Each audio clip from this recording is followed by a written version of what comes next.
के बारे में इनिशिएटिव स्पीच भी दे दीजिएगा. Okay, fine. We're already live. So, Ralph Blum once opined, nothing is predestined. The obstacles of the past can become gateways that lead to new beginnings. With that thought, I would like to extend my warm greetings to one and all present here. I am Bandanpreet Mahajan, your host and host for the evening and broadcast executive at CWSIR. Today is a proud moment for all of us at the Charles Walter Society for Innovation and Research as we launch our new endeavor called Vandan, an initiative by Dr. Abhishek Pandey, President CWSIR. Namaskar, sir. Welcome. CWSIR जो है वो बहुत अच्छा काम कर रहा है in the field of innovation and research. And Dr. Abhishek Pandey is actually like a steering chaperone for all of us who has collaborated so many people from different walks of life, wherein we try to exchange our learnings, our viewpoints, across a common platform called CWSIR. So today we'll be starting off with this new endeavor called Vandan, Let's Meet. Vandan is going to be an interactive show where we intend to bring to you some really awe-inspiring personalities and their stories. As they say, well begun is half done. And what better start could we have given to our show than to invite Dr. Babar Afzal as our first guest? So let's have Dr. Babar Afzal with a huge round of applause. Thank you so much for joining in, sir. Thank you, Vandan. Thank you for having me on your show. So, Dr. Babar Afzal, a former McKinsey analyst and ethical hacker, is now founder of the Global Pashmina Goat Project. He hung up his corporate boots, his Silicon Valley career to herd goats in Himalaya 6 years back. He has been highlighting issues linked to the Pashmina ecosystem across Himalayas vis-a-vis displacement of communities due to climate change, low wages, fake Pashmina, depression in the community, forced migration, etc. He chose to become a shepherd, and while traveling and living with Pashmina goat shepherds, weavers, craftsmen, and the local women across the Himalayas, he understood the challenges so faced by them. He is now making attempts to connect these original stakeholders into the global luxury and fashion industry. Wow, sir, that's great. That's amazing. While working for this cause of societal edification, he has held many press conferences, abstract art exhibitions, served legal notices to hundreds of fake Pashmina traders, hosted Pashmina fair trade events, advocated and influenced policy decisions, and fought battles to safeguard the interests of these communities. With his selfless work, his untiring and relentless efforts, he has been often and aptly quoted as the most credible voice on Pashmina in the world. Featured regularly in state, national, and international media, his work was profiled by Time magazine in its Genius issue, where only 10 people have been profiled so far from across the globe for their inspiring ideas and work that has brought about a magnanimous positive social change. Besides this, he's also been interviewed by CNN and BBC. Bloomberg Global is also producing a documentary on his work, which is intended to be showcased globally. His selfless work for the upliftment of society at large has brought him many laurels like the Sri Rabindranath Tagore Award, Dr. B.R. Ambedkar Award, Rajiv Gandhi Excellence Award, Bharat Gaurav Award, Karmavir Award. I can just go on and on. The list is exhaustive. He is a TED Residency finalist, New York, and also a Rex Global Fellow. He's a 4 times TEDx speaker and is regularly invited to various business schools, universities, and leadership conferences. He is a public speaker on topics of time, culture, sustainable development, leadership, project management, e-commerce. He believes that disconnecting with smaller ambitions and pursuits of one's own life was indeed the way to connect with the universe, which had bigger and bolder plans for him. Sir, it is indeed overwhelming for each one of us, the entire CWSR family, to be hosting you at our show called Vandan as our very first guest. Thank you for taking time out of your hectic schedule and for being here. And I'm sure this conversation is going to be one enthralling, empowering, enthusing for one and all. Thank you so much, sir, for being here. And I would like to request Dr. Abhishek Pandey to extend a formal welcome to Dr. Babar Afzal. Good evening, each one of you. Today, Dr. Babar, as we heard a lot of things about him.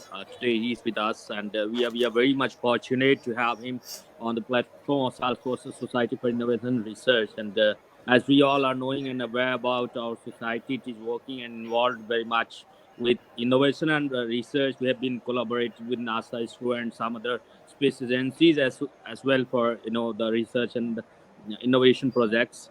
And I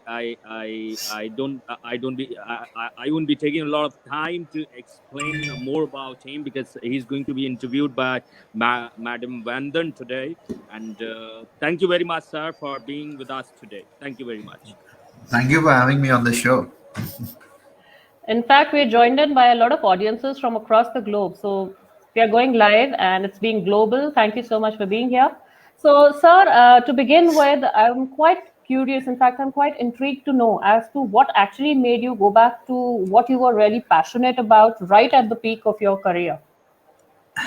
Okay, a very interesting question.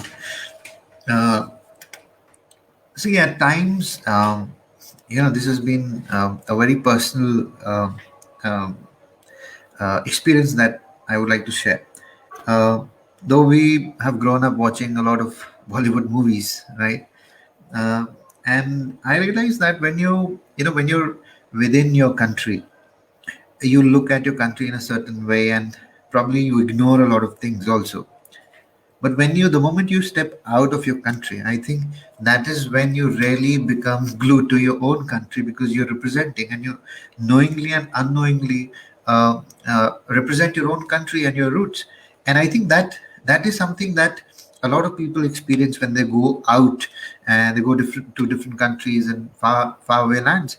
That is when they start to remember their country and where they grow up and probably their roots. And I think that feeling is something that I experienced when I was out of India. And the way it happened is that I grew up and I was looking for a career in technology, and finally got hooked to technology in a certain manner. And I come from Jammu and Kashmir. Uh, Okay. and this makes a lot of things very interesting. When you grow up, and when we were growing up, there was a lot of disturbance. The backdrop was really harsh. A lot of things were going on, and when you grow up in that environment, a lot of things stick to your mind, and what you want to do is uh, leave this place. I wanted to grow up, and I wanted to leave Jammu and Kashmir and never return. that was Okay. that was something which I was pretty clear about, and I did exactly that. And that time, uh, um, the only hope for anyone at my age was that you have to be good academically, and when you're good, it would surely be a good way to probably find a good job, and then with jobs you'll find a better land, you move there. And I mean, that was the only vision as I would say Yeah. that time. And that is exactly what happened with me. And I in this process got hooked to technology, and I think I went to a step further.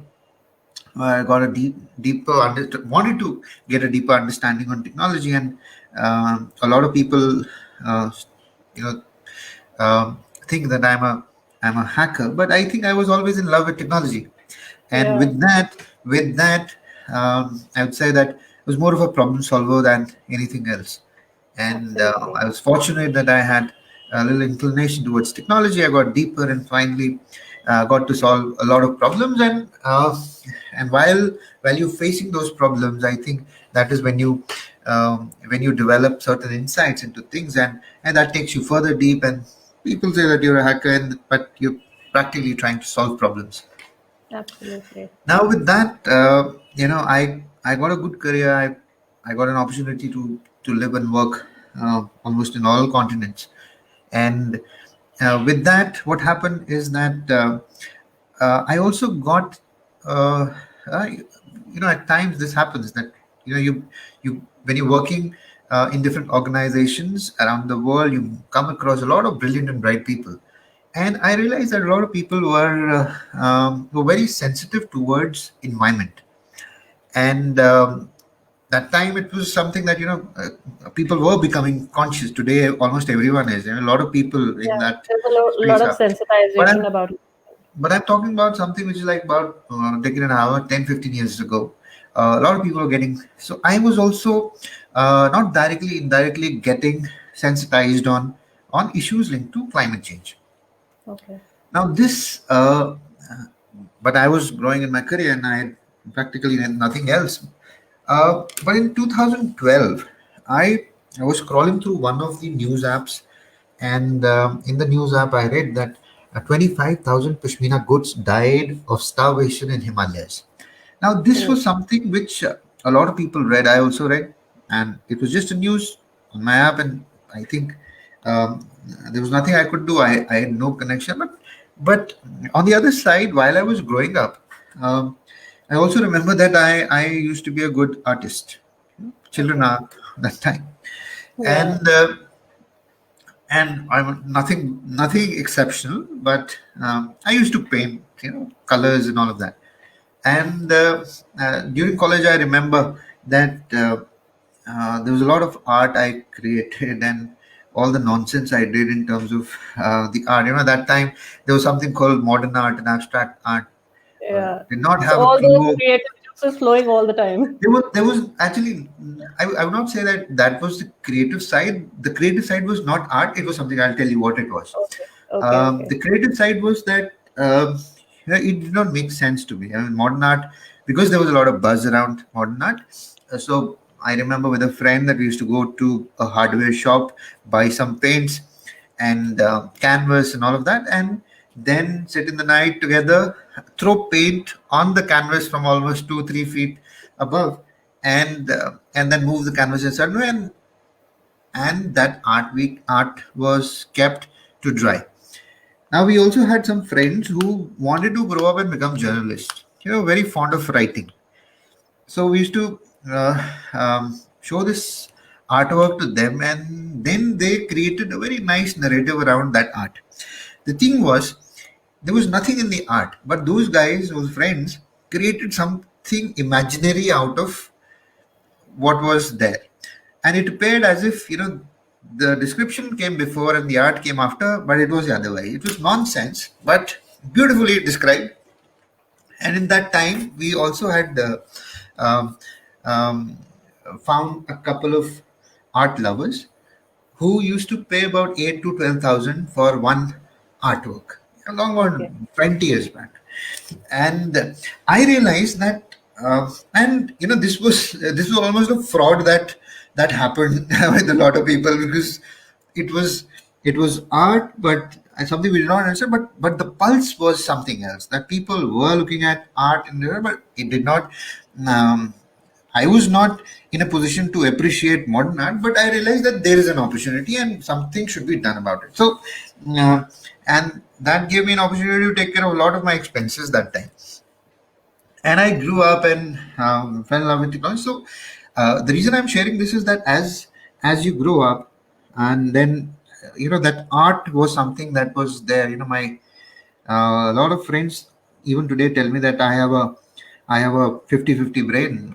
50 is Okay. mathematical and 50 is artistic. Uh, So yeah. I remain in that zone where when I got sensitized about environmental issues, and when I read this news, I've it hit me in a certain manner, and I thought that I will go back, and I did that. I picked up a camera and went to see those goats and where the tragedy had happened.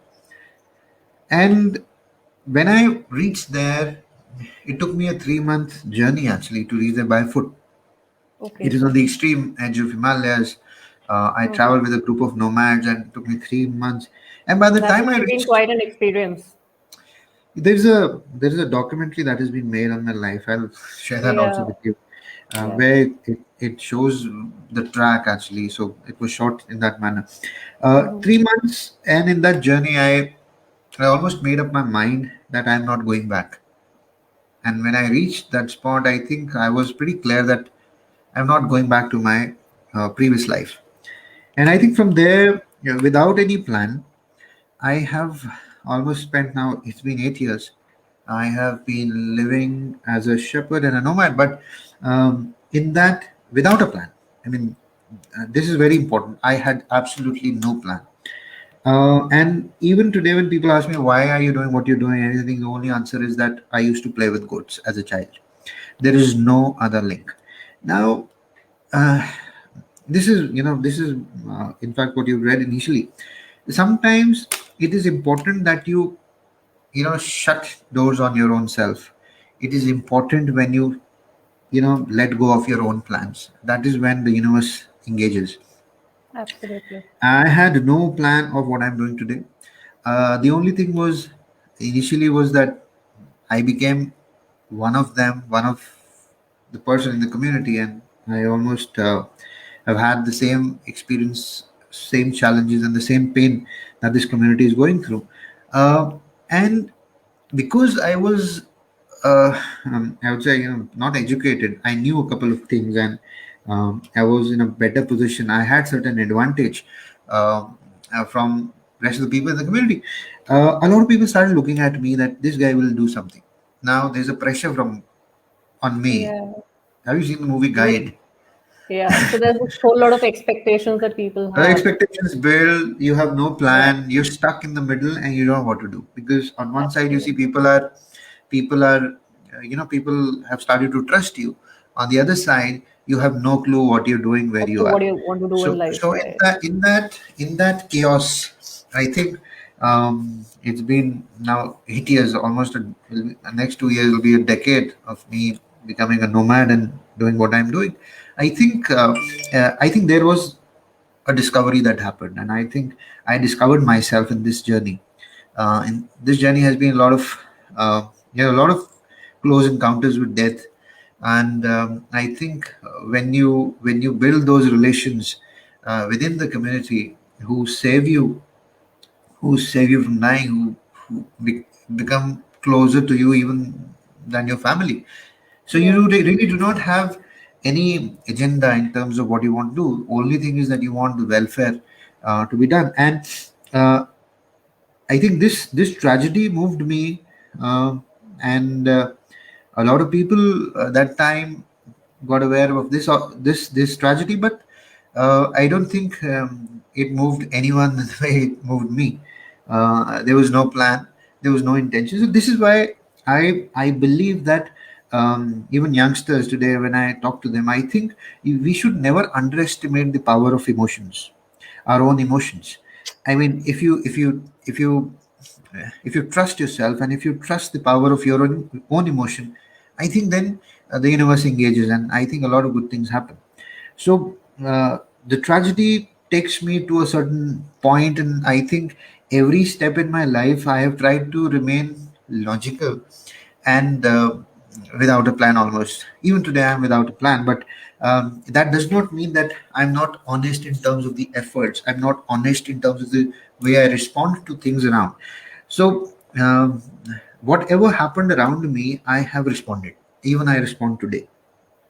And in this, I think this is where everything is. If you talk about the real definition of success, is that you are living as a more aware human, and you do not keep your eyes closed. And I think that is very important, rather than achieving anything else. If you achieve this part, that you become aware of what is happening. I think there's so many problems around us every day. We do not have to go to different parts of the world to become anyone.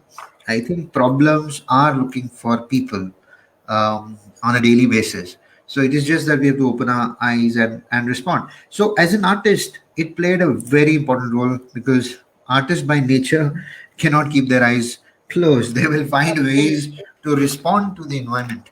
And I think personally with me, this has been a discovery. I do not know if I'm still in that process of discovering myself. I have not achieved anything. I've not done anything. and I really want to do.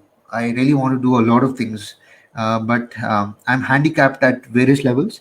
But as I At know least my you're trying to handicap, give it your best. I really, yes, I really want that.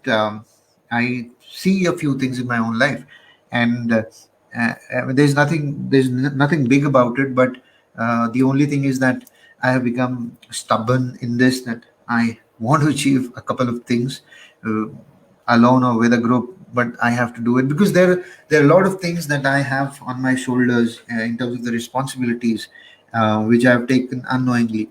And what will you do when people look at you with hope? I mean, there is no running away then.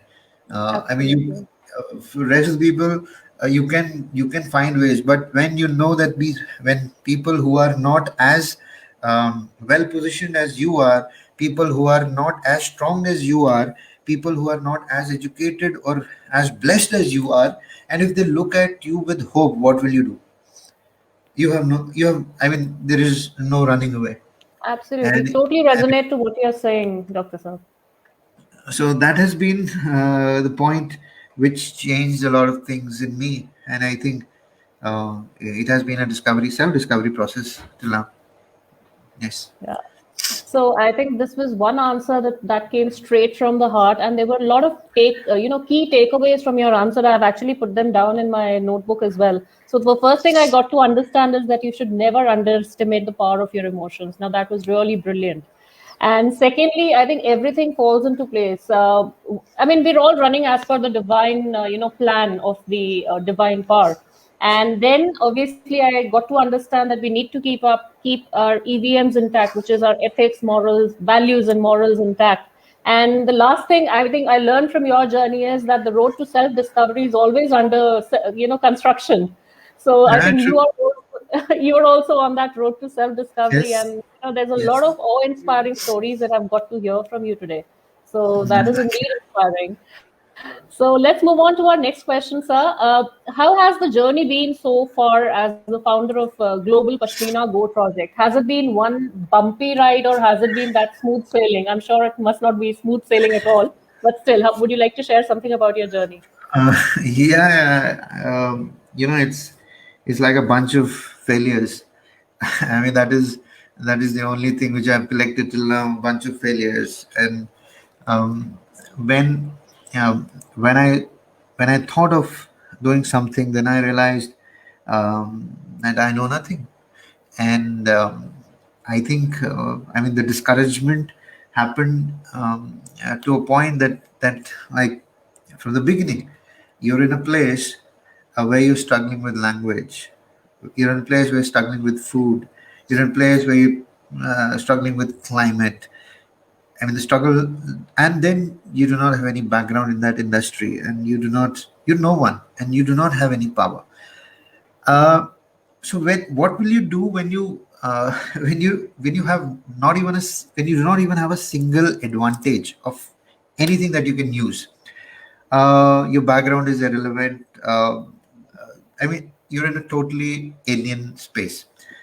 Now, the initial thing which came to my mind was that, as an artist, what can I do? Uh, I started making artworks, and with my artwork, I started posing questions. And my questions were: is there a link between climate change, lives of the goats, the dying handicraft industry? Is there a link between all of us? And if we are ignorant, or if we are careless about one part of the chain, then something similar will happen to us also. Today, 25,000 goats died. Tomorrow, maybe 25,000 humans will die, and we'll not be moved. And the reason I did that was I realized that with art I could get a lot of people sensitized, and for me that was also a very big thing to do. Why? Because I thought some powerful people who are in position of power, authority, uh, when they get to know about this, they will do something. And I did some real hard work to make that happen, make that those things move.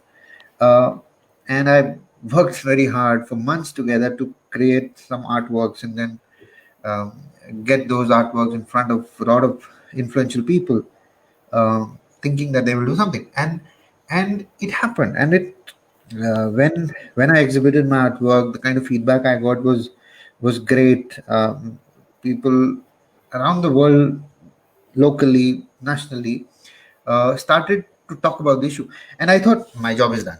But soon Oh, after that, I realized that nothing happened, and then I realized that that maybe I missed something, and I will next time. I think I'll not make this mistake, and I will do that.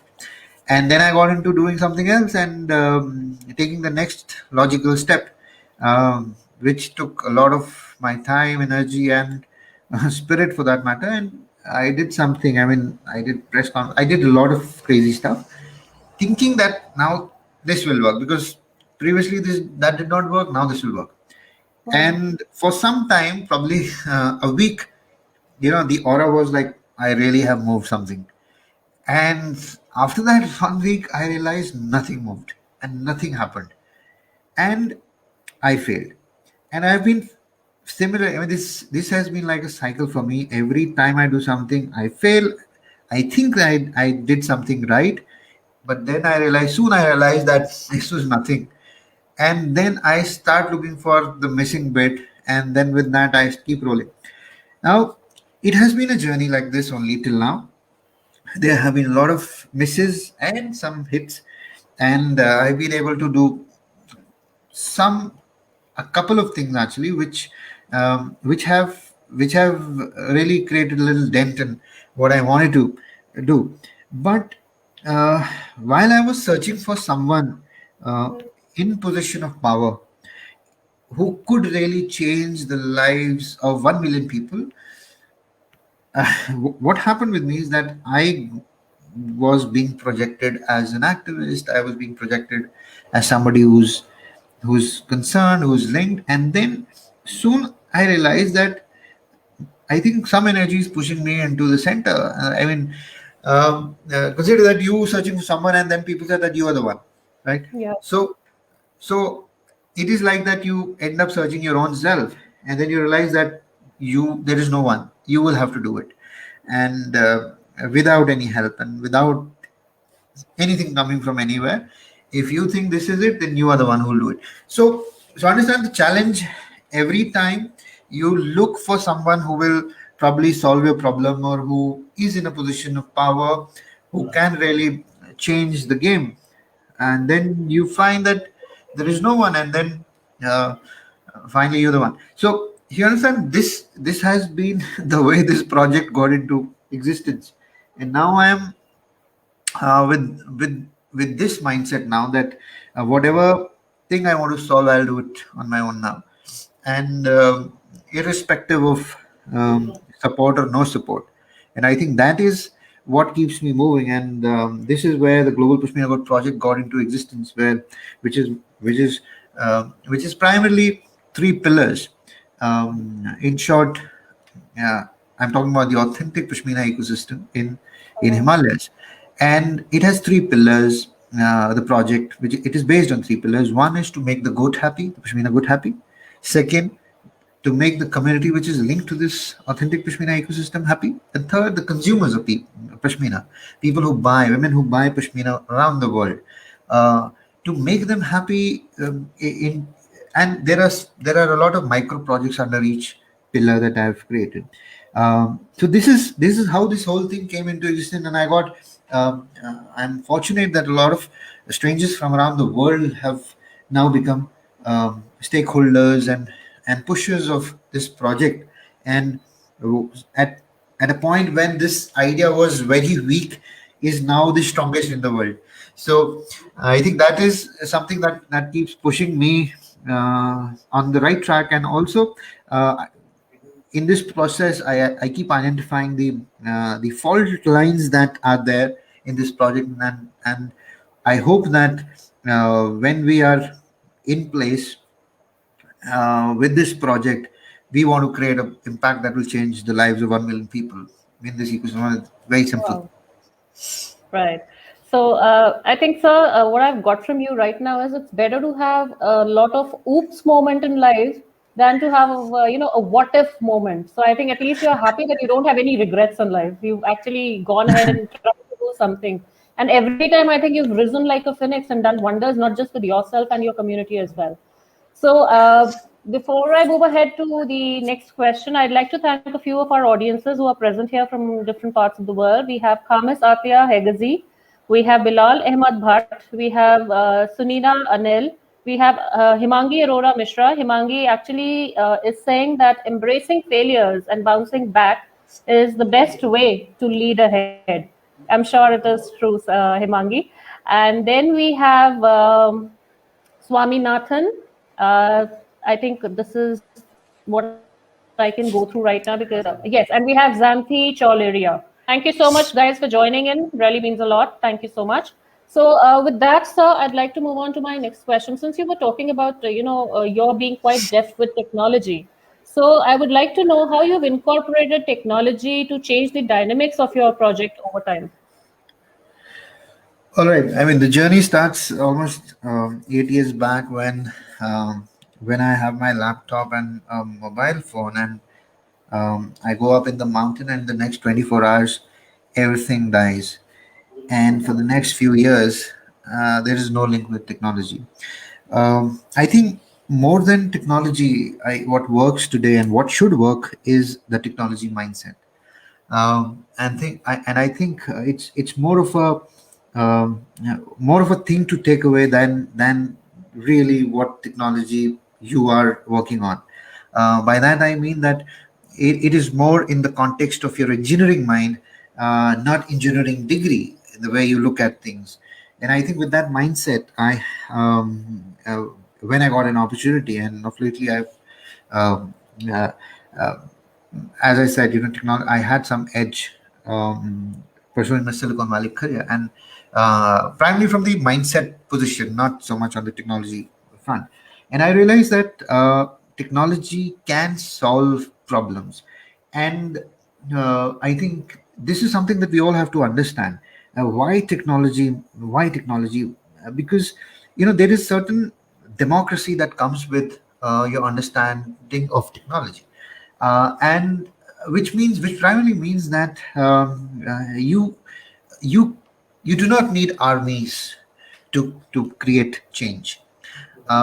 You do not have to have 1,000 employees to create change. Coming from that context in terms of what technology can do, and with technology, I think we all are at a point where we know that recently, I mean, a lot of people are talking about digital currencies, and when you talk about digital currencies, we know that banks are becoming irrelevant. Even before the banks become irrelevant, tell me, how many times do you visit your branch for your banking needs? You do not. Probably your ATM and now those apps. And going forward, the way digital currency is taking over, your need to go to the bank will almost be eliminated, and which means that banks will not be there, right? How has that happened? It has happened through technology, right? How technology has come in and created ease of doing a lot of things, and at the same time eliminated some structure which was almost creating a monopoly. Similarly, if you look at different parts of the world, what they are now facing problems that technology is progressing at a pace where governments will become irrelevant. Why do you need a government? You need government to create policies and create that control. Whatever technology solution can do that, and in a more effective manner. Uh, Similarly, coming from that understanding of technology, I realized long back that the problem that is there, which can be solved, which needs a solution, one needs a thorough understanding of the problem. Now, I come from a background where, in terms of solving problem, I think every time the focus of all the problems that we have solved in my life, in my professional career, uh, I have developed a mindset that it is not the solution. It is never the solution. Solution to create a solution is a low level engagement. To understand the problem is the only thing that you have to do. Right. For every problem, if it is understood with an unbiased mind, with a preconceived notion. And if you're able to understand the problem in its right context, you don't need to really look for a solution. Solution is sitting there. So when I look at this ecosystem, I'll give you a little brief on the challenges that we have. Obviously, we are in a place which is politically, which has been politically disturbed for a long time. We are in a place, when you call about Jammu and Kashmir. Today, the conversations on climate change really have one context. It is Himalayas. Like everyone talks about climate change, and the real impact of erratic climate cycles is happening in Himalayas. So when I talk about this ecosystem, I'm actually talking about a lot of complex backgrounds to a industry, where you have this luxury fabric being created, but there is a delicate animal or a species. We're talking about harsh climatic conditions. We are talking about a community of nomads and shepherds who are physically acclimatized to be in that terrain. We're talking about 15,000 feet above sea level. Temperatures fall less than minus 30 and minus 40. And when this fiber is created, then the process, the value addition that happens, and how this goes to different parts of the world as fabric gold. Now, if you touch this ecology from only the lens of commerce, you really destroy a lot of things. So, what I have been trying to do in this project is create alignments of this beautiful ecosystem, which is primarily luxury and fashion ecosystem, but with the luxury and fashion industry, I am linking this industry to art, culture, heritage, ecology, economy, fashion, obviously, climate change. There's so many dimensions to this whole thing, and I'm inviting a lot of people with different backgrounds to come on board with me, to discuss the intricacies and the intricate linkages that this ecosystem has with so many other industries. Why? Because the problem needs to be understood. I cannot just look at this industry from the lens of commerce, right? Absolutely.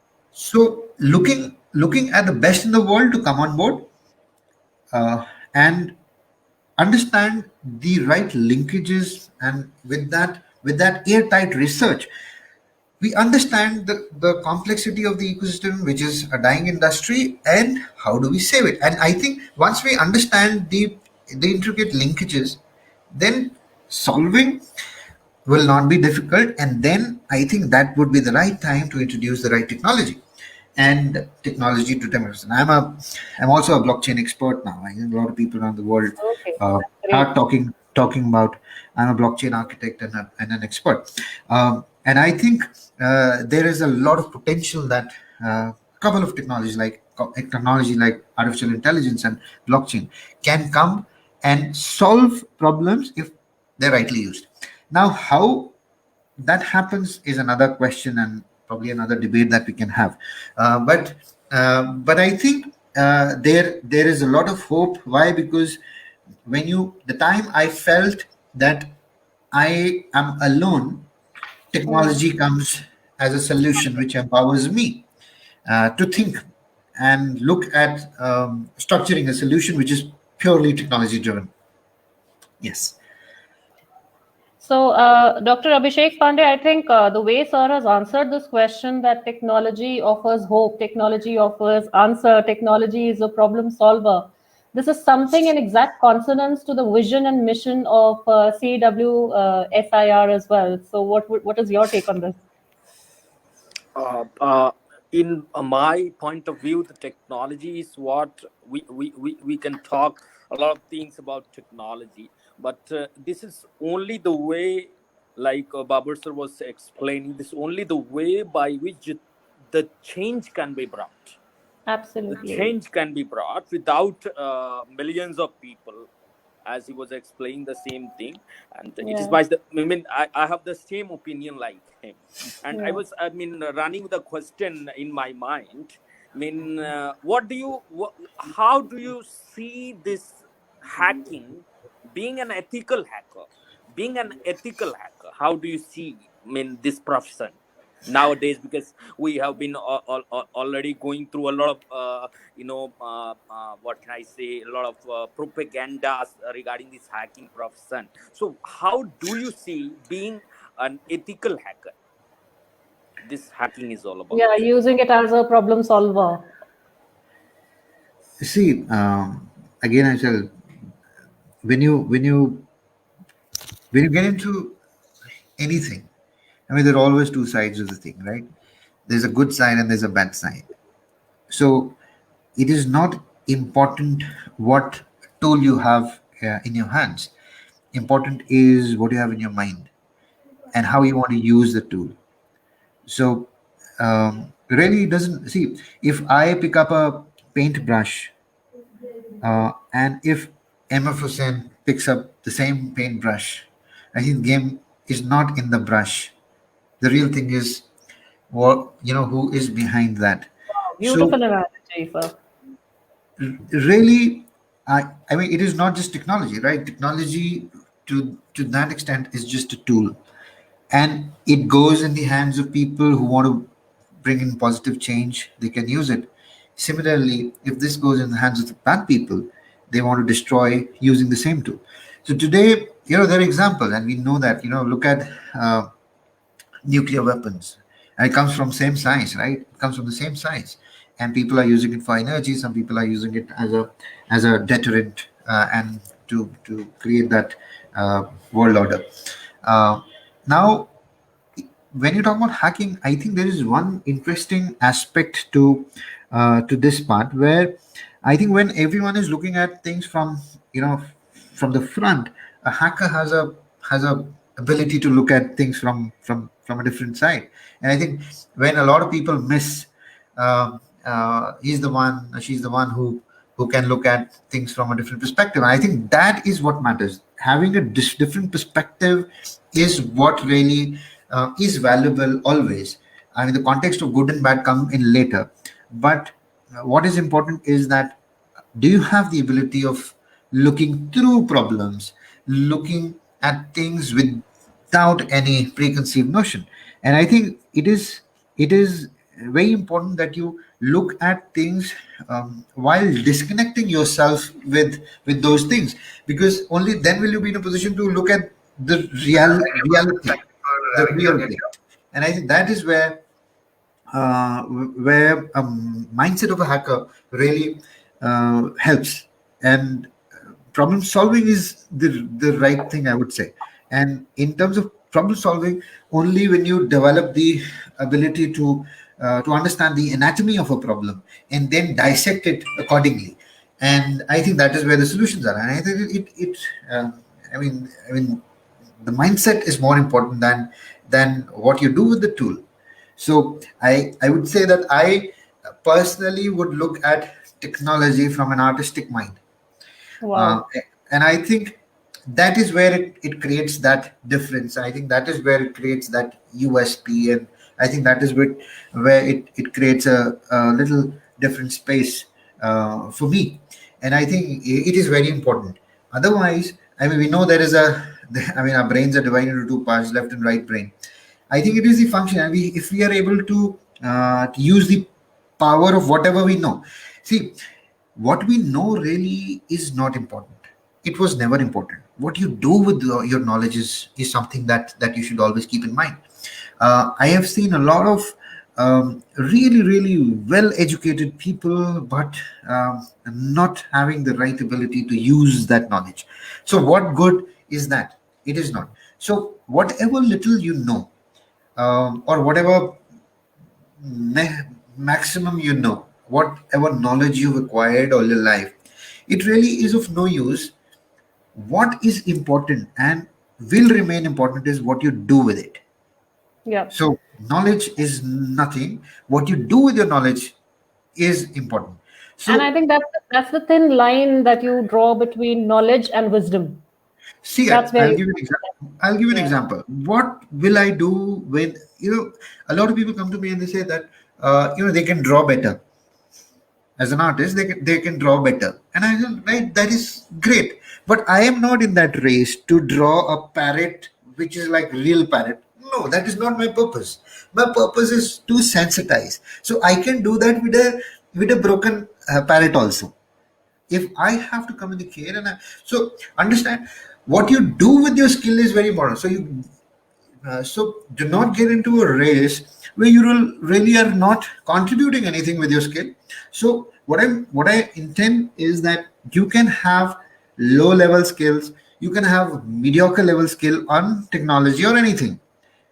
It really doesn't matter. What matters is what you do with it, what you Right. do with that thing, and I think that is what makes a difference. Not you can be an Einstein on one product or one technology or one subject, but if you're not able to do anything with that knowledge, what good is it? So for people who think that they're not always at an advantage. I mean, they're better people. The people, I have thought like this. There's so many people who know better than what I do.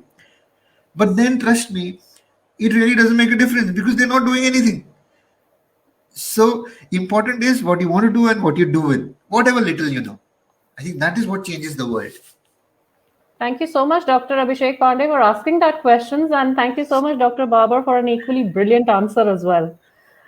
So, Thank you. yeah. So, sir, I would like to know more about your book, Six Times Thinner: The Call of Pashmina. So, what made you write that book?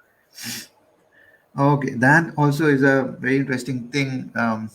When I left everything, and I was on that high note that mujhe sab kuch aata hai and I know everything, and I've seen the world, and what do these shepherds know, and what I have so much to teach them and all of that. And with that mindset, I had a different flight on which I was mentally. And in the past so many years, what happened is that I realized that they are the ones who teaching me things. They're the ones who actually taught me life. I know nothing. I knew nothing before that, and my self discovery happened with them only. So, with the previous mind that I have had a great exposure, great education, and I know so much, everything mellowed down with time, where I realized that I know nothing. And I think the book came from there only, where what I do is I share the wisdom of shepherds, and in that I share lessons which I got from these shepherds, and which transformed me internally and externally, and gave me the power to really solve something very massive.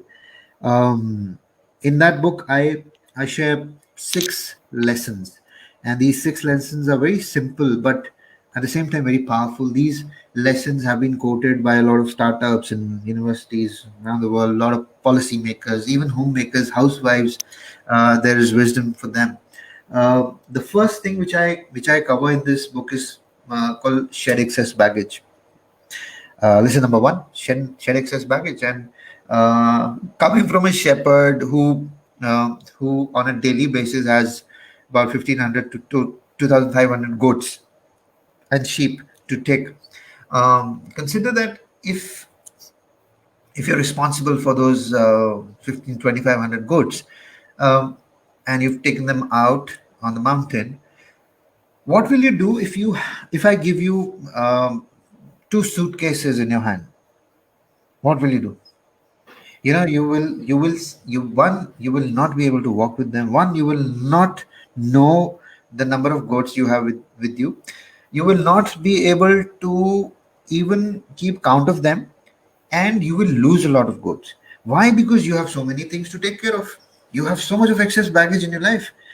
So what we normally do is we keep a lot of excess baggage in our mind, and I think that does not.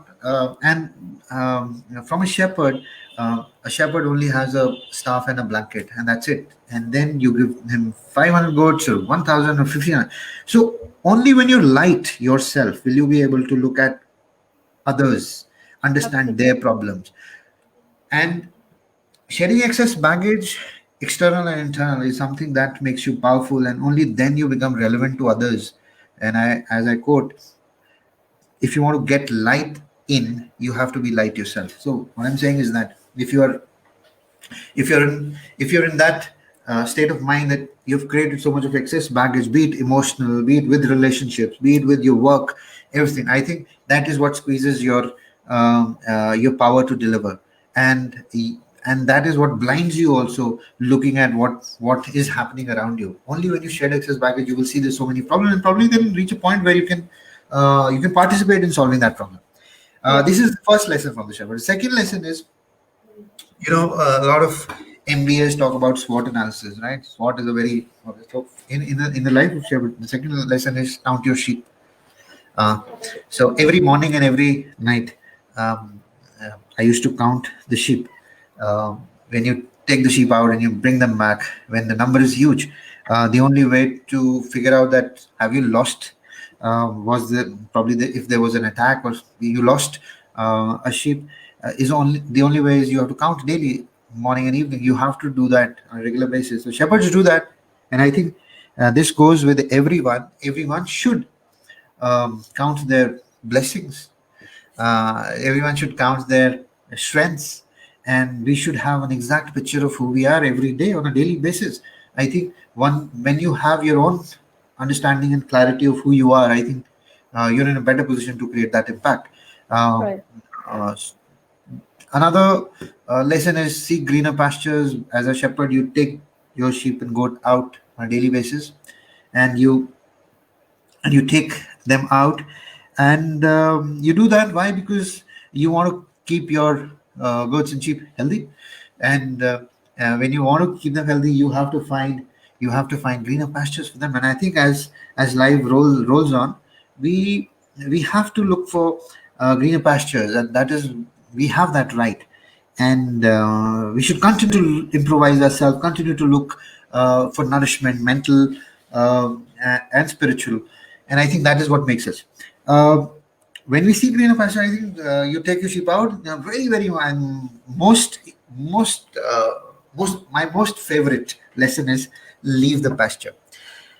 When we get into things, we forget that this party cannot go on forever.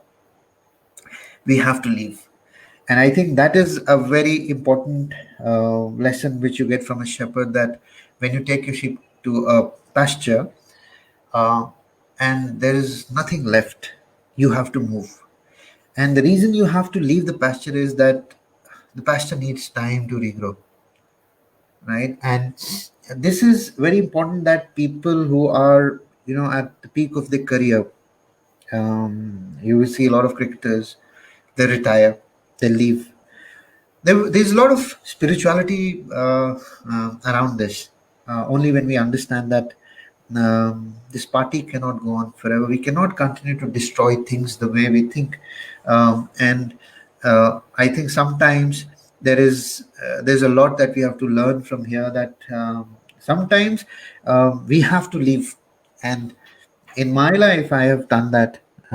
Your first question, that at the peak of your career, what did you do? And I think uh, I realized that, and I realized that in my past life and in this life also, that that leaving is more important.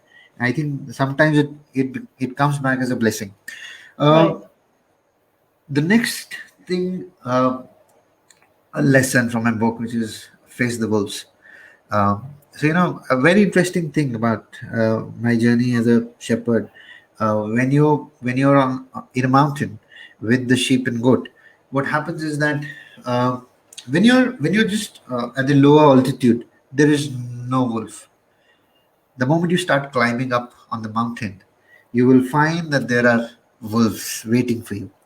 So this goes with everyone, be it an individual, be it an organization. So as long as you're not doing well, I mean, when you're laying low, I mean, there's no threat. But the moment you start rising in life, you will see suddenly there is a presence of a lot of wolves around you. And I think the presence of those wolves is not at lower altitude; it is only on the higher altitudes.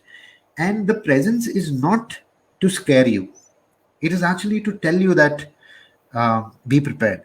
And I think the wolves prepare you, and in that journey, when you face the wolves, you what you do is you move into a state of mind where you face your own demons.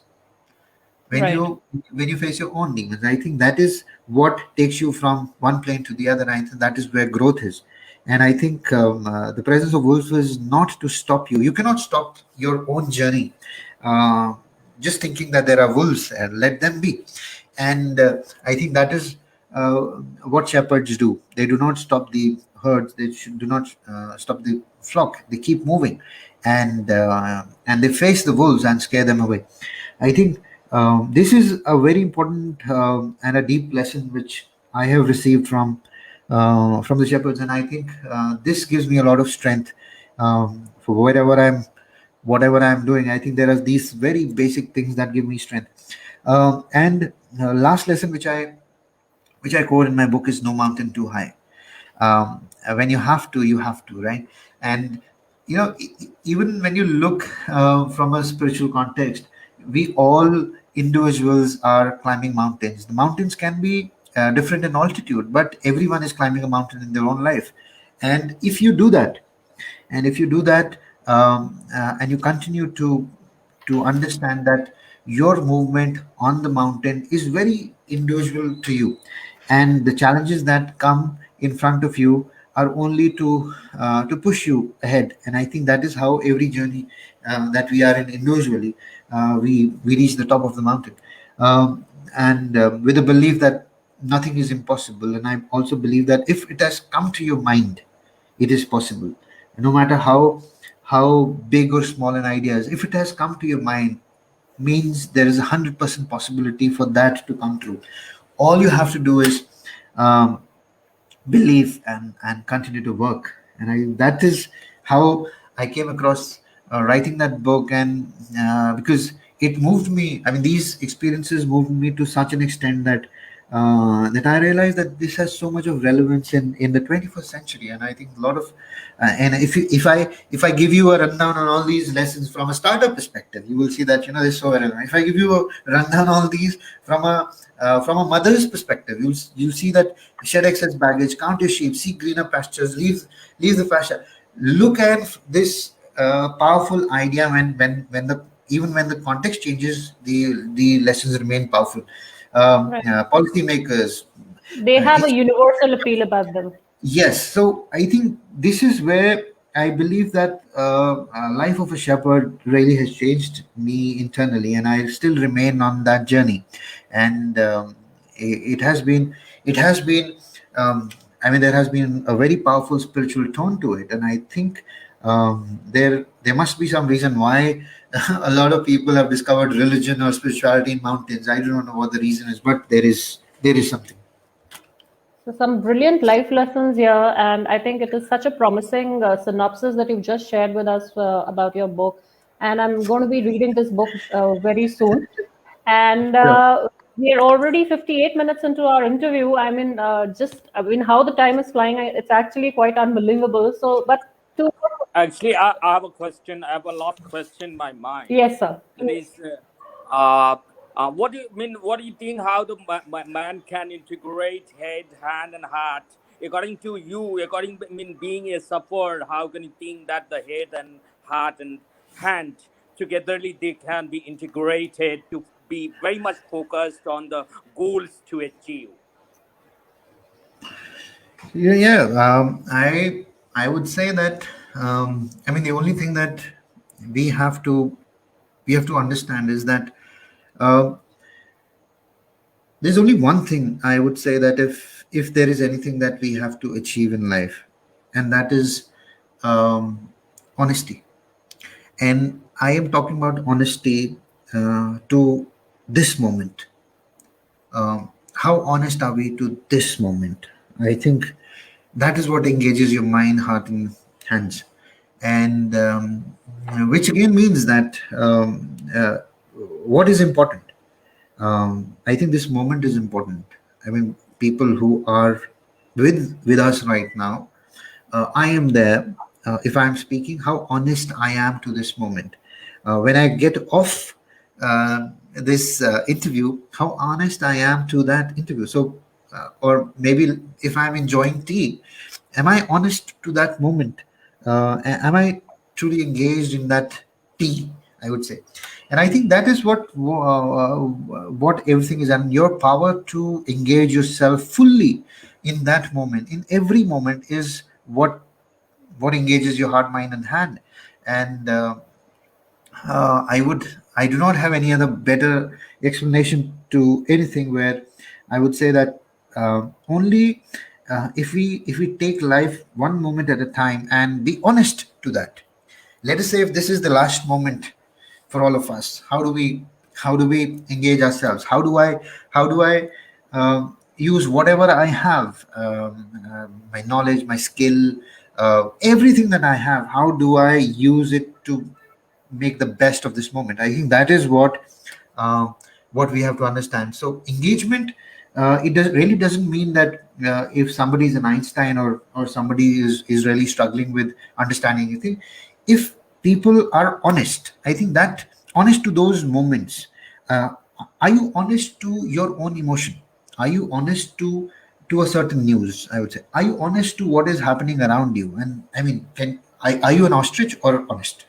Ostrich, digs his head in sand and thinks that everything is vanished. So Immediately sees a it is challenge. it is about being honest, and I think honesty engages everything, and that is what I would say. So, Dr. Yeah, Abhishek today Pandey. actually I used to read, the book of Psalm, chapter number 35. It is written, the shepherd is one who make the sheep courageous, courageous. They should be thinking in another perspective, that is, uh, under me green grasses, beside me a water still, before me a table spread, around my enemies. That is what the courage should be seen in the sheep. That gives a shepherd, a strengthened shepherd, a good shepherd, an ideal shepherd.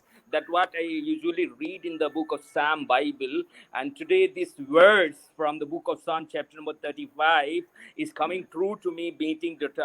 Barbara Afzal, a great and legendary person on the platform of Task Force Society for Innovation Research. Thank you very much, sir, for your valuable talk and time. Thank you so much. I really enjoyed. Yeah. Yeah, thank you, sir. So, thanks a lot for taking time out of your hectic schedule. Thank you, Dr. Abhishek Pandey, for ceremonially welcoming, sir. And now it's time for us to close down this interview. Thanks a lot once again to all the audiences who joined in. They were very participative and interactive. And I'm sure, Dr. Barbara Afzal, you've rendered a whole lot of inspiration to a whole lot of people out there, be it the youth, be it the home managers, be it the technical people, professionals, anyone from all walks of life. Thank you so much once again. Thank you so much. Thank you so much. Good luck for what you're doing. Thank you, Bandhan. Thank you, Dr. Abhishek. Thank you, sir. Okay.